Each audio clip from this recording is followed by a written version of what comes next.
Hello everyone, welcome to Bind EduTech। Students,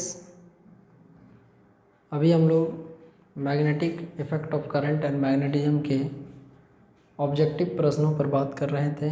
तो उसी series में आगे बढ़ते हुए हम लोग देखेंगे, आज का सवाल है SI unit of magnetic moment. Question है SI unit of magnetic moment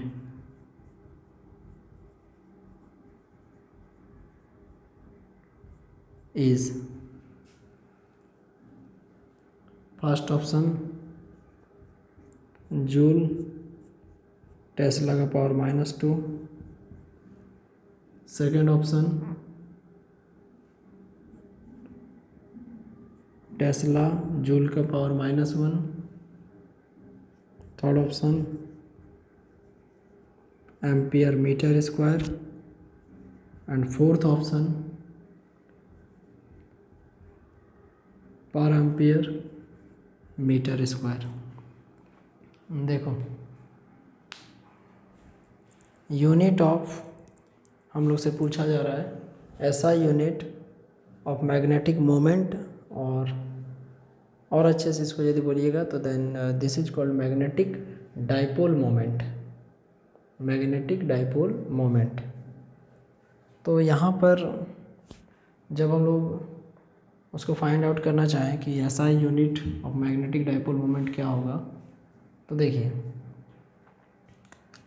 first of all जो मैग्नेटिक मोमेंट या मैग्नेटिक डाइपोल मोमेंट होता है, magnetic dipole moment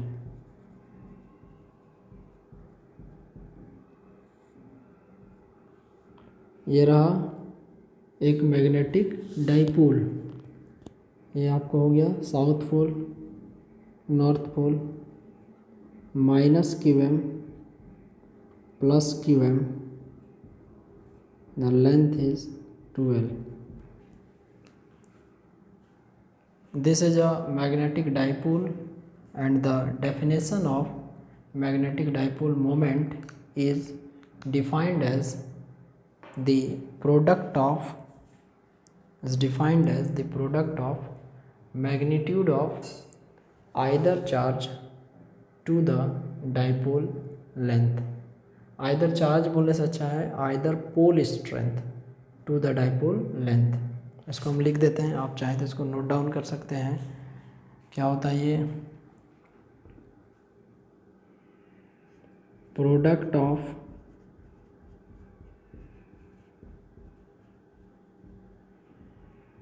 magnitude of either pole strength to the dipole length. जब किसी magnetic dipole के किसी एक पोल स्ट्रेंथ को कंसीडर किया जाएगा और उसका मैग्नीट्यूड लिया जाएगा और उसको डाइपोल के लेंथ से यदि मल्टीप्लाई कर दिया जाएगा, तो वैसे परिस्थिति में इस प्रोडक्ट को हम लोग कहेंगे मैग्नेटिक मोमेंट और मैग्नेटिक डाइपोल मोमेंट। तो यहाँ से लिख सकते हैं m = qm × 2l। m = qm × 2l। अब यहाँ से first of all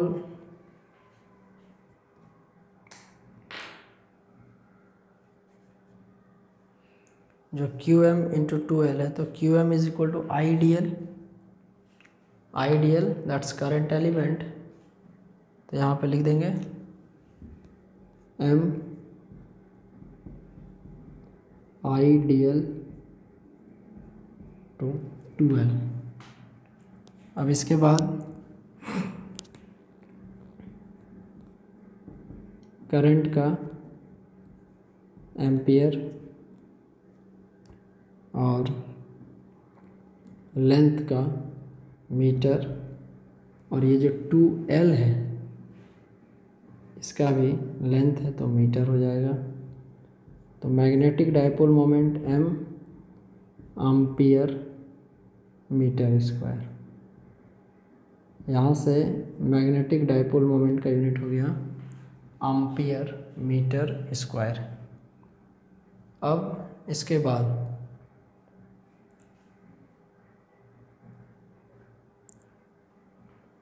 next question है that a charge particle enters the region of electric field with velocity v।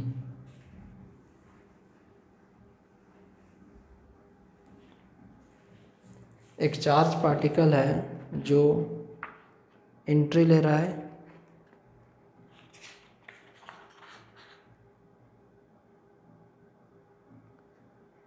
Electric field में with velocity v at right angle to the electric field.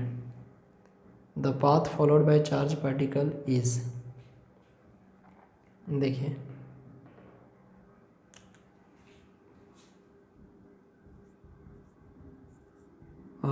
Charge particle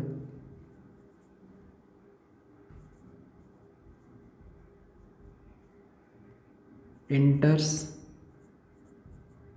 electric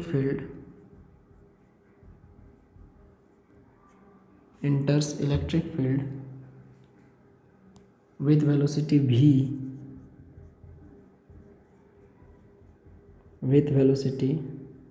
v at right angle and the path followed by charge particle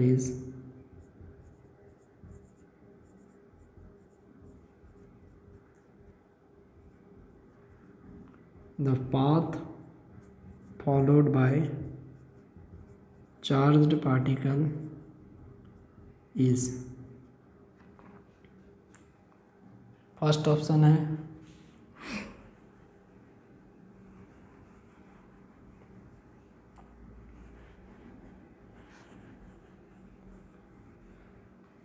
straight, circular, elliptical, parabolic.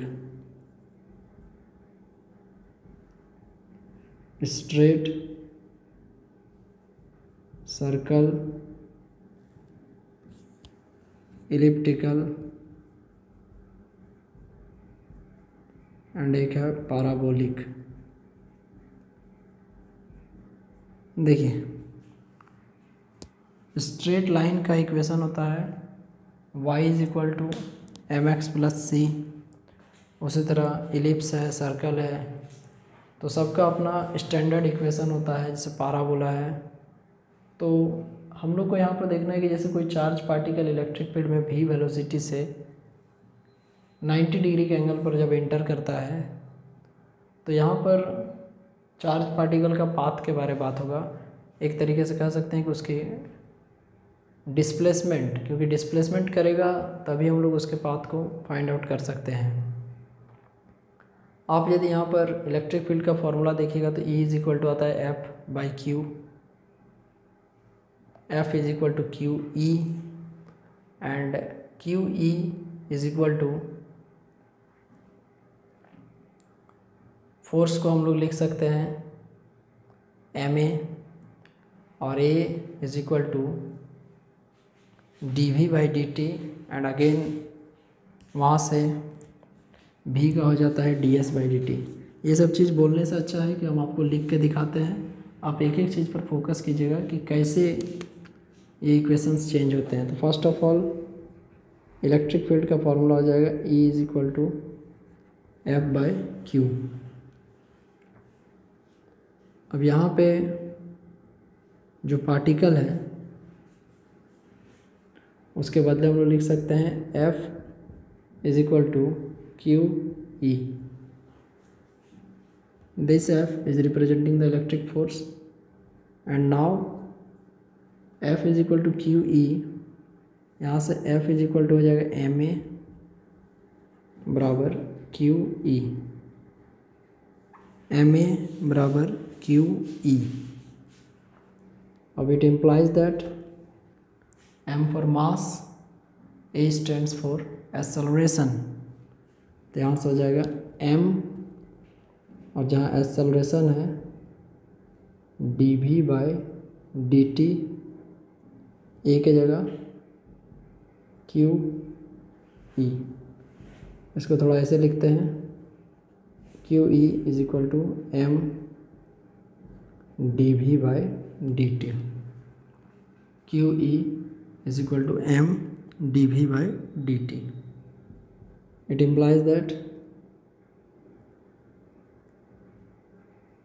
Q E equal to M D by D T, और जहाँ भी है वहाँ लिख देंगे D X by D T.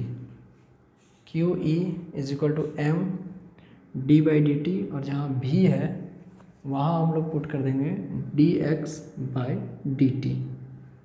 अब इसके बाद क्यू ई बराबर एम, ये हो जाएगा D two X by D T square. अब यहाँ से ये सेकेंड ऑर्डर डिफरेंशिएशन को बताता है, और पाराबोला का जो स्टैंडर्ड इक्वेशन हम लोग पढ़ते हैं that is X square is equal to 4ay या Y square is equal to 4ax। तो वहाँ पर हम लोग जब भी कभी स्टैंडर्ड इक्वेशन ऑफ पाराबोला को देखते हैं तो ये जो इक्वेशन है कंप्लीट तो नहीं बोलेंगे, but as it is just like that. Parabola complete तो नहीं है बट उसके जैसा है, बिकॉज यहाँ पे बाकी जो ऑप्शन है जैसे स्ट्रेट लाइन, सर्कल, इलिप्स, ये सारे जो कंडीशंस हैं ये उस पर सूटेबल नहीं बैठते हैं। इसीलिए इस क्वेश्चन का आंसर आपको पाराबोला होगा।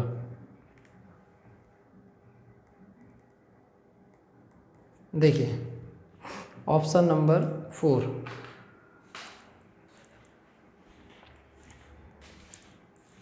ये ऑप्शन। नेक्स्ट क्वेश्चन है कि a cyclotron is used to accelerate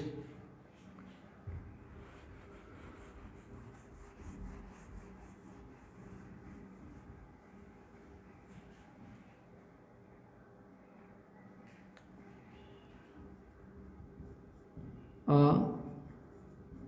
cyclotron is used to accelerate। Options हैं, फर्स्ट ऑप्शन है positive ions,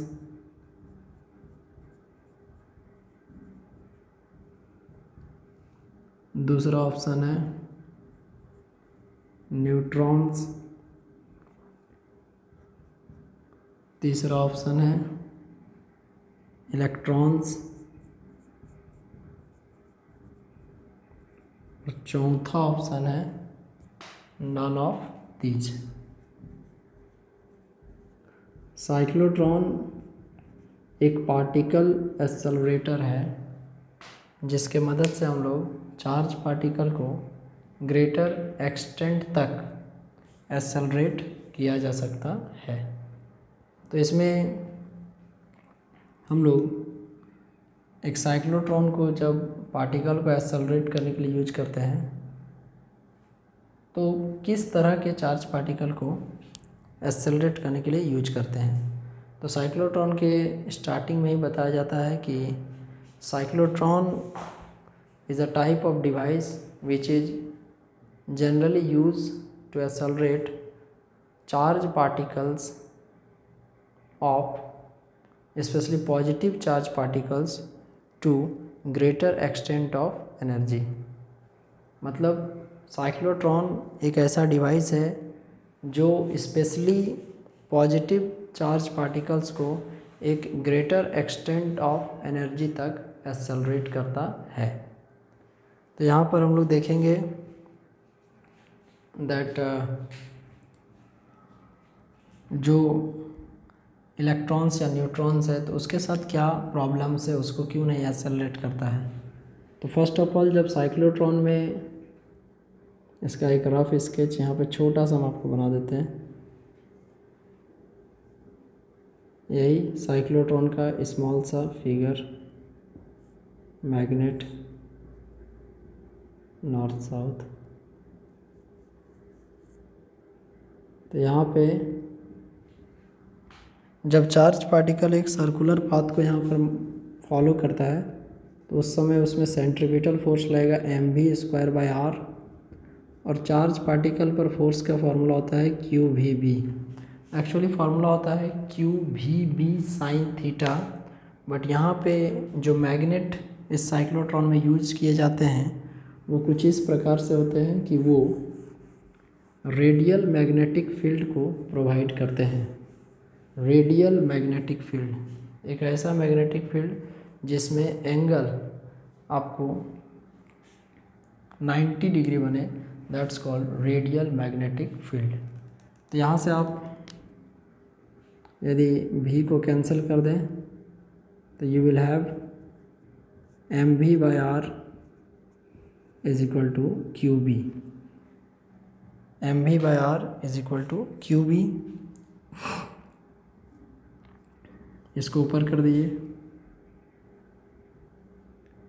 mv is equal to QBr।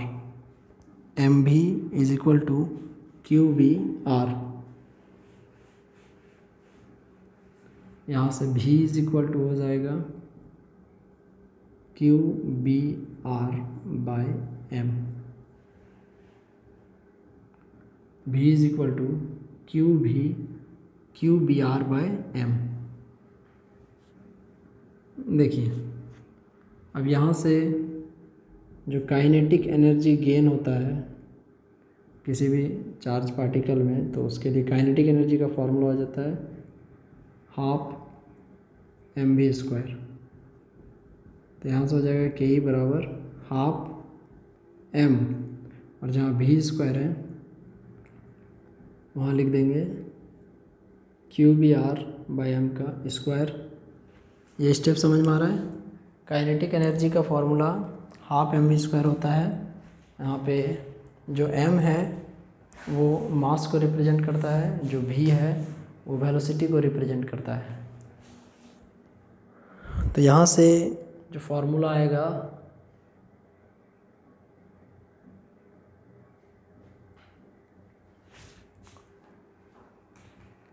(1/2)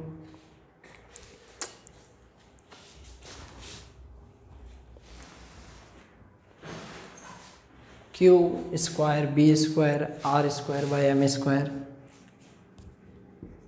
kinetic energy is equal to 1/2 Q² B² R²/m²। और यहाँ से m को जब इसको हम लोग यहाँ से m को मल्टीप्लाई करेंगे तो देन आफ्टर यहाँ पर एक m कैंसल आउट हो जाएगा just like this, and you will have the formula kinetic energy is equal to 1/2 Q² B² R²/m। ये आपको काइनेटिक एनर्जी का फॉर्मूला हो जाएगा 1/2 Q² B² R²/m। और यहाँ से हम लोग देख सकते हैं कि काइनेटिक एनर्जी का जो एनर्जी है E is inversely proportional to mass. It means to say that higher the mass lower the energy, lower the mass higher the energy। and the basic reason for the cyclotron that cyclotron को specially design किया गया है positive charge particles के लिए। तो general positive charge particles में क्या क्या आते हैं, प्रोटॉन है, प्रोटॉन के बाद अल्फ़ा पार्टिकल है। तो साइक्लोट्रॉन का यूज प्रोटॉन, अल्फ़ा पार्टिकल ये सब को एक्सेलरेट करने के लिए किया जाता है। एंड इलेक्ट्रॉन ये सब को साइक्लोट्रॉन के बाद से एक्सेलरेट यूजुअली नहीं किया जाता है। क्यों, आखिर ऐसा क्यों होता है? एक्चुअली जो इलेक्ट्रॉन होता है उसका मास बहुत कम होता है, जिसके कारण उसका एनर्जी बहुत ज़्यादा हाई हो जाता है और वो साइक्लोट्रॉन से टाइम से पहले ही एग्जिट विंडो से इजेक्ट हो जाता है और टारगेट को सही से नहीं मार पाता है। एक छोटा सा कंपैरिजन करके आपको दिखाते हैं। Mass of proton 1.66 into 10⁻⁻27 kg and mass of electron 9.108 into 10⁻31 kg। मान लीजिए इस क्वांटिटी को यदि नेगलेक्ट कर दिया जाए थोड़े से समय के लिए, तो एक है 10⁻27 और एक है 10⁻31।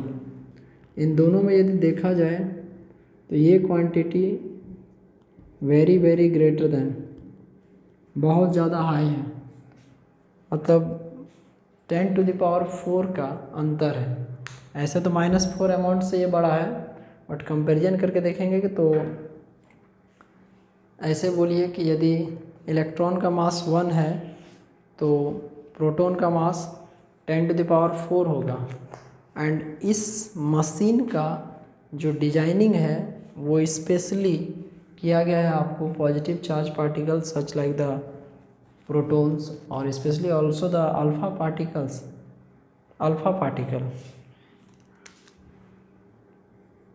and the alpha particles have 4 times the mass of the proton।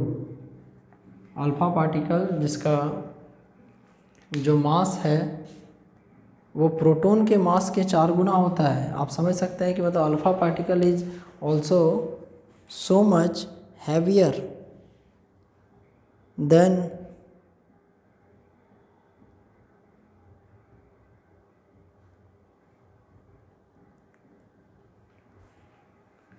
ऐसे परिस्थिति में इलेक्ट्रॉन को यदि इस सिस्टम में रखा जाए तो वो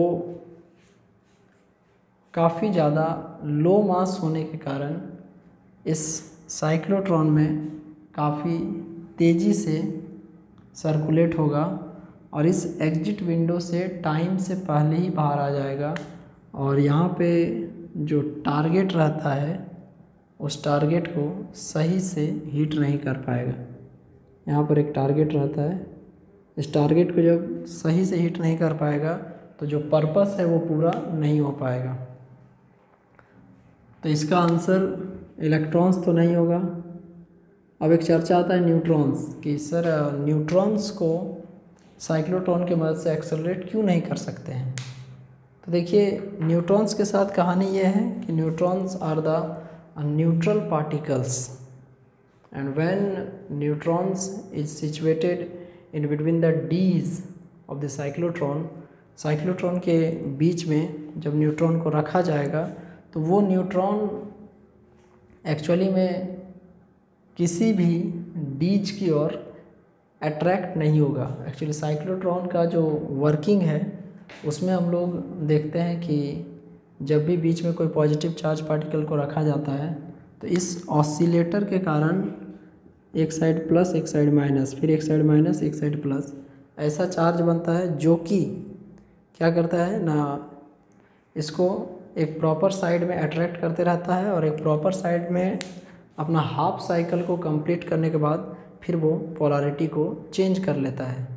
तो ऐसी परिस्थिति में, ऐसे कंडीशंस में हम लोग देखेंगे दैट जब ऐसे कंडीशंस आ जाएंगे तो न्यूट्रॉन को जिस जगह पर आप रखेंगे वो कंटिन्यूअसली अपने उसी जगह को मेंटेन करके रह जाएगा और किसी भी एक पार्टिकुलर साइड में अट्रैक्ट नहीं होगा।